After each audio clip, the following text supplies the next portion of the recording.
breaking down the deals, data, and disruption shaping global markets. You're listening to The Daily Ledger with Dennis Sert.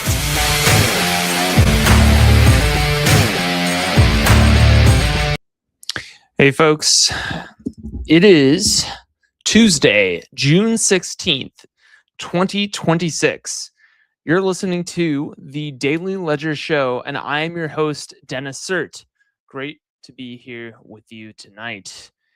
We're going to do a quick sound check, and then we're going to get right into it. Sounds looking clean, hair looking on point. I think we're all set. We got a couple viewers already. I'm liking it. Yeah, we got some good stories we're going to get into today. We're going to talk about SpaceX riding high after IPO. SpaceX will buy AI startup Cursor for $60 billion. SpaceX leapfrogs Amazon to be the world's fifth most valuable company.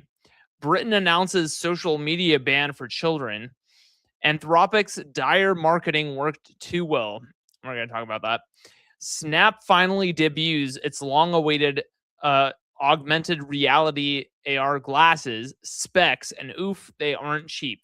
60% of U.S. consumers say AI in brand messaging is a turnoff, survey finds. ChatGPT's market share slips below 50% for the first time. Robinhood's note on 10% layoffs shows blaming AI isn't cutting it. New Shrek 5 trailer reactions. Fans slam animation changes again. Zendaya's Felicia missing. And we're going to watch that trailer together. And we're going to end with Supergirl box office projections fall again. Could open lower than The Marvels and lose its opening weekend. Before we get into all that, make sure to like, comment, subscribe, follow if you're on Instagram or TikTok. Make sure to send out the shorts, the TikToks, and the reels. I get a majority of the views from there. I have a lot of fun kind of editing it out. I edit everything myself with some AI tools, but it's not anyone else doing it. And I know a lot of podcasters in this space tend to hire someone to go ahead and edit their videos. So it's a little uncommon for someone to edit themselves. So here I am doing that. So that's exciting. So make sure to spread the word around. Cool. Let's just dive right in. So, riding high from the New York Times, riding high after IPO, SpaceX will buy AI startup for $60 billion. SpaceX exercised its option to acquire Cursor in an all-stock deal, bolstering Elon Musk's ambitions in AI. Wow. So this story came out this morning. And so SpaceX had been kind of vying for Cursor, the months leading up to this month, up to their IPO. They had done a deal previously, but now they just outright acquired them now that SpaceX IPO'd. So it says here, SpaceX had struck an agreement with Cursor in April. So this is what I was saying, that gave it the option to purchase its parent company, Anysphere, in an all-stock deal after the rocket maker's IPO. The arrangement would allow us to build the world's most useful AI model, SpaceX said at the time. SpaceX did quite well today. Shares closed about 5% higher on Tuesday, and it's now valued more than $2.6 trillion. And it briefly passed some of the tech giants like Amazon, which is something the Financial Times across the pond kind of talks about in its own dedicated article here. I thought it was a good article. SpaceX climbed as much as 17% on Tuesday. Today, its third day of trading after Friday's debut, before ending the day 4.8% higher. SpaceX's valuation rose as high as $2.97 trillion on Tuesday. And here's a little cute graphic. Here's SpaceX past Amazon. SpaceX at 2.76 trillion, Amazon at 2.67. So it kind of goes into the numbers there. But yeah, so the big story is that they bought Cursor. Elon on X says it's humbling to consider that if we harness just 1/1,000,000th of the sun's power for AI, that will be much more than 1,000,000 times the intelligence of all of humanity. Yeah. So he's a big solar guy. I love the lack of punctuation too. I hate people who take themselves way too seriously. They put like fucking punctuation on everything. Like, oh, period here. It's like, oh, it's like, okay. Yeah. So it looks like I just saw terrafab.ai. I was curious on what it was. Looks like Elon's new project. Tesla, SpaceX, and XAI are launching the most epic chip building effort ever, combining logic, memory, and advanced packaging under one roof. Yeah, I think we might have talked about this. Yeah, it's kind of familiar. Anyways, so we talked about that. Britain announces social media ban for children. Prime Minister Keir Starmer said his government planned to bar children under 16 from social media following similar efforts in Australia and elsewhere. You know what's funny? It excludes Blue Sky. So it excludes Blue Sky. It's very silly because by excluding Blue Sky, it kind of breaks logical consistency because Blue Sky is a social media company. Why are they allowed? You know what I mean? Of course, the answer is because the liberals still need control of the institutions and they need to get to young people with their ideology. So that's why.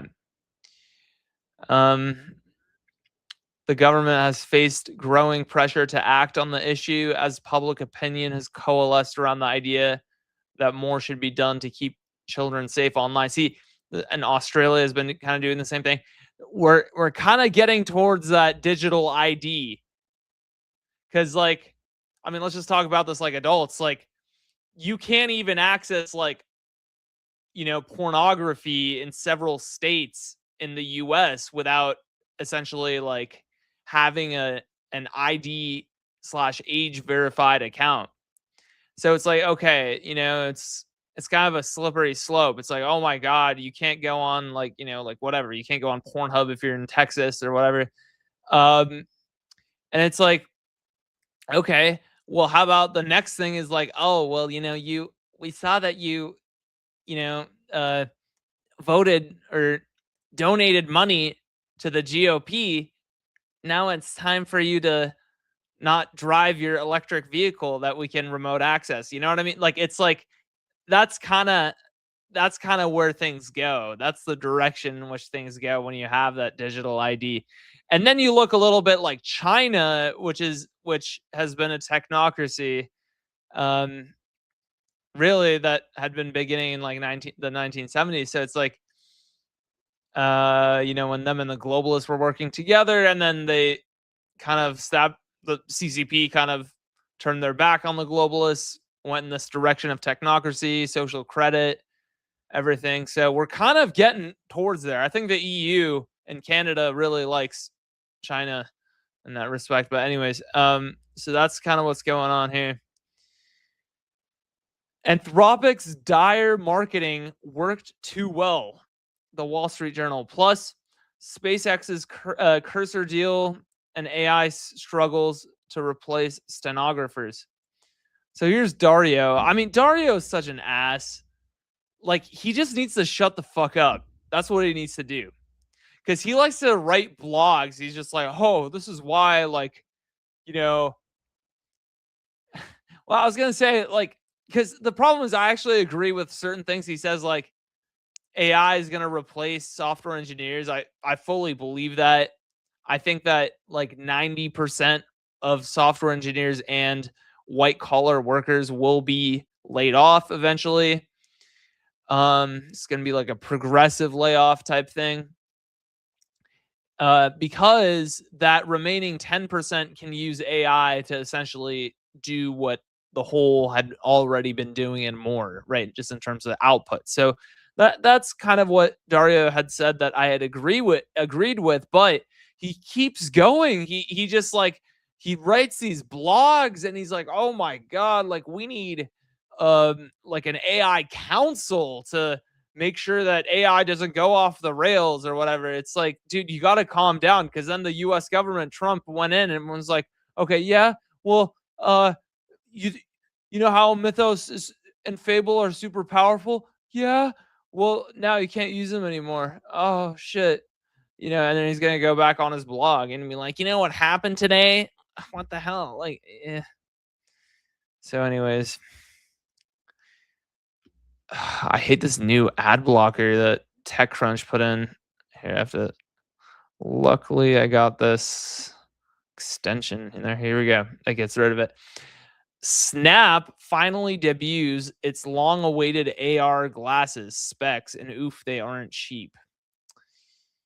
At a spatial AI convention in Long Beach on Tuesday today, Snap finally unveiled specs its long-awaited consumer smart glasses at $2,195. Oh my god! Like, when are they gonna learn? You don't like look at Apple. Apple tried to come out with the Apple Vision Pro, $3,500, and then no one bought it. Flopped. Like, let's not. How about we don't? Look at Meta Ray-Bans, $350, doing great. All right, like, we got to get with the program. Consumers don't like to pay money. Okay, consumers don't like to pay that much. Like, outside of an iPhone, they ain't buying shit for shit. You know what I'm saying? So yeah, miss me with that 3,500. Miss me with that 2,195. Yeah. There's this thing in here that was so stupid. So apparently you can like play games and stuff. So this is what it looks like here. It's like this. Some people describe it as like bulky and like goggle like. And so, anyways, and yeah, so let's see, where was that? Oh yeah. So I was just talking about what it looked like, goggle like, and then I was talking about some of the things it can do, like it can play games. So apparently Snap has this feature where you can play multiplayer games between two users, but it's activated by two users looking at each other and making eye contact, and that's how you play a multiplayer game, apparently. Like, that's kind of gay, not gonna lie. Like, I ain't trying to look at no one. Like, I hit the gym. It's like, I don't even say hi to the receptionist anymore. I'm just on my fucking phone, like, bitch, I'm just scrolling X. Like, all right, sign in, whatever. They say, if she says hi. If not, just shut the fuck up. Go. Like, like, I ain't trying to talk to no one. You know what I'm saying? Like, I ain't got time for that. I'm just trying to get big. And it's like, oh man, you want to play 8-ball? Sure. All right. Look right into my eyes, and this will be the next hour. It's like, okay, no. Like, give me a break. Contextual AI. Wow. Look at an object and then ask about it. See, this is cool because it'll enable like cheating on tests. I mean, let's just say how it is. Right. So yeah, so we'll see where that goes. Again, the ad block. TechCrunch, 60% of US consumers say AI in brand messaging is a turnoff. Survey finds. Consumers don't like AI. They really don't like it. It's only businesses that like AI. Getting cited by AI is easier than earning consumers' trust, according to a new report.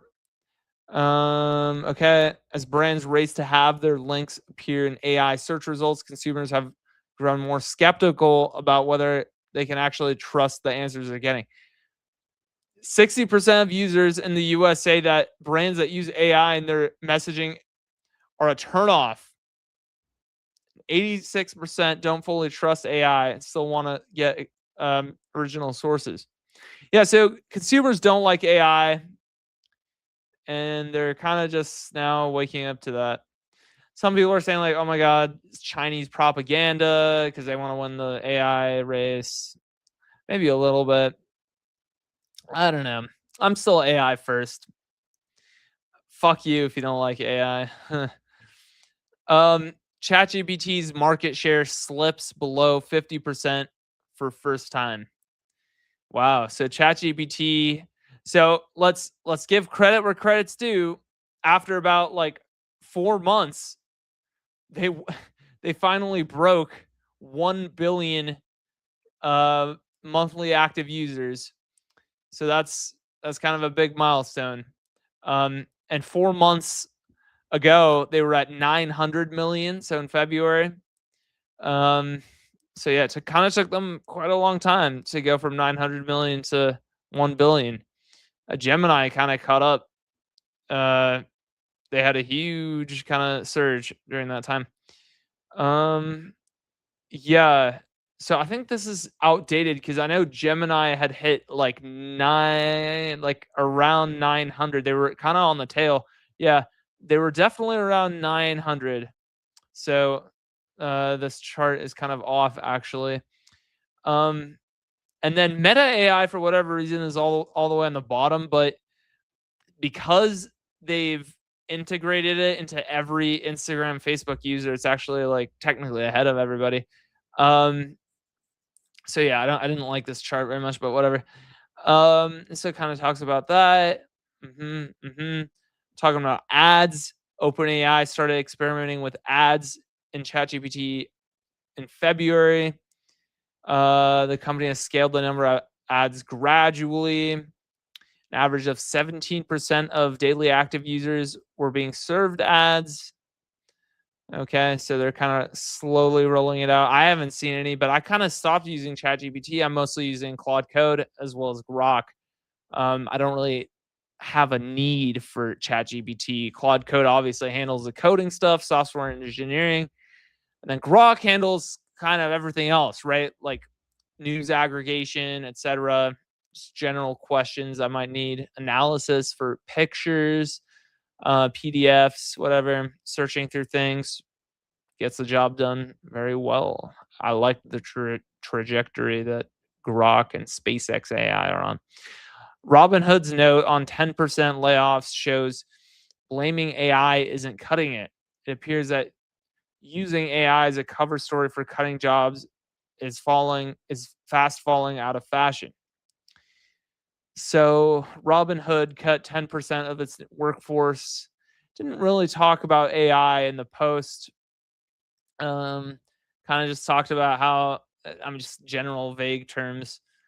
We're going to continue hiring strategically, investing in heavily in top tier talent and utilizing frontier technologies to push our execution even further. Okay, so it means we're going to hire smarter people and use more AI. I mean, that's essentially what he's saying. And TechCrunch, kind of this Ram ire guy, didn't really get it. Robinhood is saying that they're laying off because of AI. They just said it without ever using the word AI.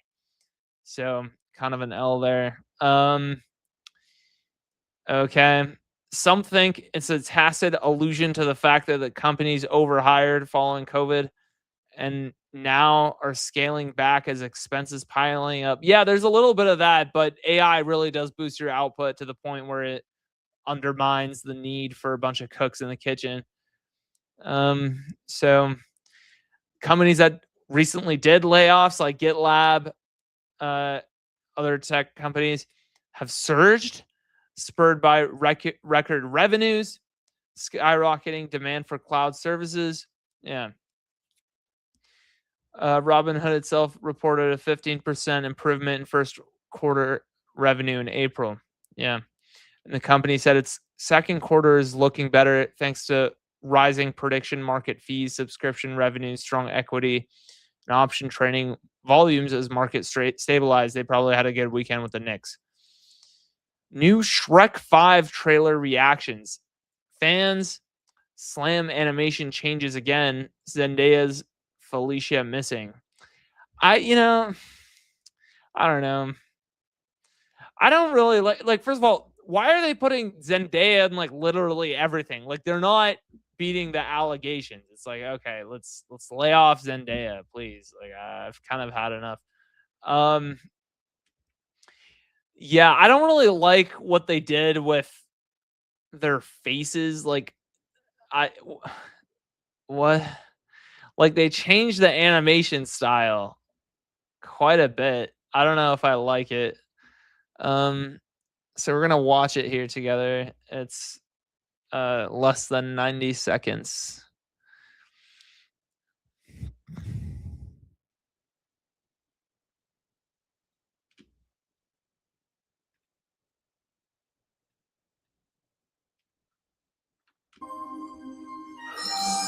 Once upon a time, a hideous ogre and a delusional donkey embarked on a journey to the magical city of further away. Oh my God, it's happening. It's really happening. Do you know what that means? I need a makeover. Get my arms yoked and my back jacked, my ass added, maybe even tighten up my badonkadonk. No, definitely not. So what you're saying is that Shrek and Donkey off on another... No, don't say it. Two stalwart friends I know what can't this get is. over the on a whirlwind Donkey. big city. Oh, I'm caked up like a friggin' bakery. Adventure.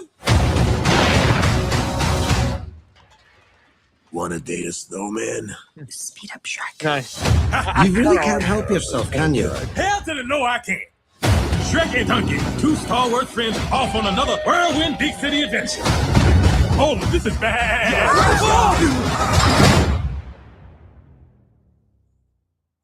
Baby, come back. Nice. They're in prison. Any kind of fool could see. That's a good song. There was something in everything about you. Roxy! Donkey! Hey now, you're an all-star. Get your game on, go play. Oh my God, Zendaya. Yeah, so they got the OGs, Mike Myers, Eddie Murphy, Zendaya. Okay, like whatever. I mean, we're gonna see. Yeah, they didn't do the same mistake in the first trailer where they just kind of like had like the ogre kids or whatever. It's like they didn't have kind of Shrek himself. They didn't have Donkey. It's like those are kind of the guys that everyone cares about. So anyways, so yeah, supposedly the like to dislike ratio is pretty close. It's like 50-50. Take a look. I don't have the extension on this browser, but it's like 43K to like 42K or something dislikes. So wow. Yeah. Let's get back to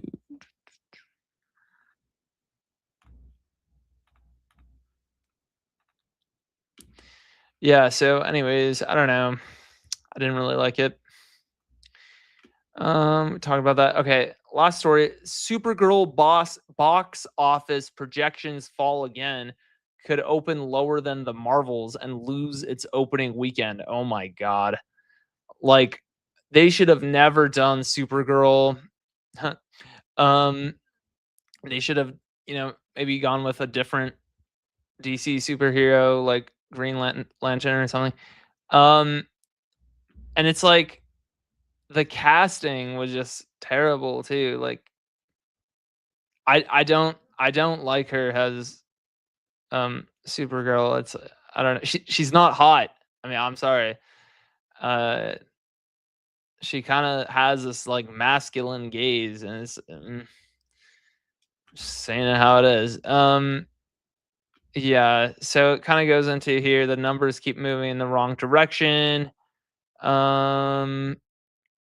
New box office tracking for Supergirl has fallen again. The latest estimates suggest the film may not only open below previous expectations, but could actually fail to take the top spot during its own debut weekend. Wow, how embarrassing. Worse yet, low end expectations put the film just below the opening of the Marvels, one of the most infamous superhero flops of all time. Yeah, the Marvels, I remember, just absolutely abysmal. It was 2023. I had so much fun tracking that dumpster fire. It did terrible. It was a huge flop. And it seems like this is going to do worse than that. So, wow, that is just impressive.